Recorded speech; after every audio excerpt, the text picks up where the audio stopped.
some of the things that always strike me is that even if you look at very big mainstream indices like the S&P 500, if you look at the companies within those indices, they'll vary in price often by 30 to 50% per year. So you get this huge underlying movement going on underneath these indices, even if the indice itself, or the index itself is following a much less volatile path. And we're trying to find those situations where we find that disconnect between price and value. And even in periods of low volatility and periods of reasonably high levels of enthusiasm, which we're seeing in the market at the moment, you still find these opportunities where people are taking an overly short-term view on a company or reacting to some temporary bad news in a manner that's much greater than the underlying impact on value for that business.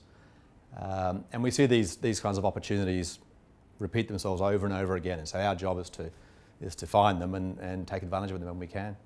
Yeah, look, one business we've owned for several years is a company that's in an industry that on the surface doesn't sound that attractive. It's in the auto parts aftermarket business, and so people automatically get dissuaded from taking a closer look.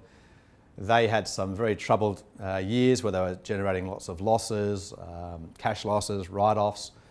And then they announced they were going to put half of their business into bankruptcy. So auto parts, aftermarket, bad short-term history and half the business going bankrupt is not typically the start of an attractive investment thesis. But they're the kinds of things that get our attention because we say, well, what's being left behind? And so we looked at what was left.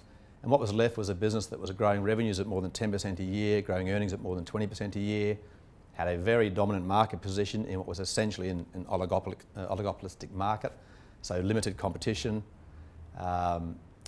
It had returns on capital in the mid-30s, so very profitable business, and very long-term secular growth. And if you understood what drove the underlying performance of this business, it wasn't aligned to the new car market, which is very cyclical.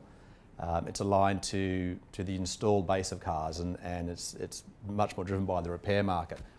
The average age of a car in the US is 11.6 years at the moment. It's getting older and older, so the installed base is getting older and older, which is great for this business. It's a non-discretionary purchase. If your car breaks down, you need to get it fixed. So there's no cyclicality in their earnings. And the number of miles that is being driven is growing every year. So cars are being used more and more, and so they're requiring more and more maintenance. So we found a business that we don't like turnarounds, but this business that would be remaining is high growth, high returns on capital, limited competition, underlying secular growth, non-cyclical, and very well capitalised. And so we were able to buy that very cheaply. And all we had to do was let the noise of the bad part of the business, which had been excised, roll off. And so every quarter the numbers got a bit cleaner, and the market slowly realised what was happening, and we tripled our money on that in a very short period of time, taking very low risk.